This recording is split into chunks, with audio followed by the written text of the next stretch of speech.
The current situation on Working Neighbourhood Fund is that it is a 3-year funding model which amounts to £115 million, of which we have allocated 84%.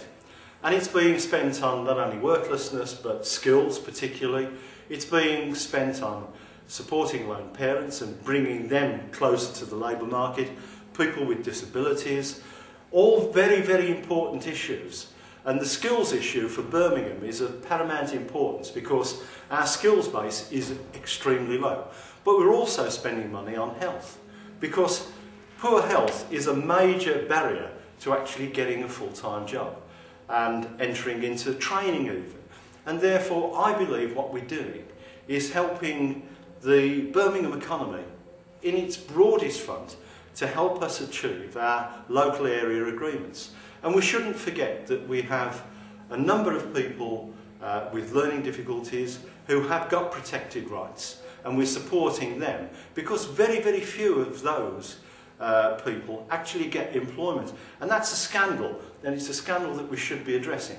And we've also got a specific problem with vulnerable children, and we are trying to make sure that we are helping and supporting some of the most needy in our community to ensure that they are safe, that they've got job opportunities, that they have skill opportunities, that they are getting a good support as far as education is concerned, and that we are helping lone parents and people with disabilities. So I believe that we are covering the whole market in trying to make sure that after Working Neighbourhood Fund is finished, that Birmingham is in a better place.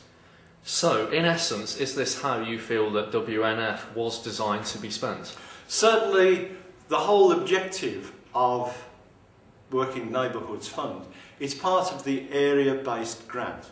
Therefore, many of the recipients have used it in general to support their spend. We have been very targeted because we've got thematic groups that are there to achieve our objectives, and we haven't lost sight of the fact that the main objective is to help people back into employment, and whether it is breaking down barriers, whether they be skills, whether they be health, it is all part of our basic strategy of getting Birmingham back to work. £115 million to some people would seem a lot of money. Can you explain how Birmingham is actually ensuring that that money is being spent effectively? Right, what we've done is to take some time.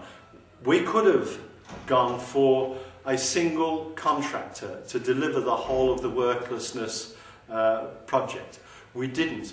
We recognised that it was necessary to help the most needy communities in Birmingham, and therefore we developed projects at constituency level and both neighbourhood level to ensure that those in greatest need had the biggest share of the cake. And this can be seen by the allocations that we've made to Ladywood constituency and to Hodge Hill constituency, both of which have got the greatest number of unemployed people and people who are not in economic activity. So we are putting our money where our mouth is. We are helping those most disadvantaged communities to have access not only to training but to increasing skills and employment opportunities. There's been a lot of talk both within the council chamber and the council as a whole, and even in the outside world over the last few days about this issue. Are there any final thoughts or comments that you have? I think that we will be vindicated by the actions that we've taken. We have not had a quick solution to the worklessness problem. We shouldn't lose sight of the fact that we've also had an additional £11 million for the Future Jobs Fund come into Birmingham. We've had additional £30 million come in from Job Centre Plus and the Learning and Skills Council, and we've had another £20 million come in from the European Social Fund, all to help what we're doing in Birmingham to tackle unemployment and social exclusion. So I think that together, when you put all those amounts together, it's quite formidable what we are trying to do to ensure that those in greatest need receive the greatest support.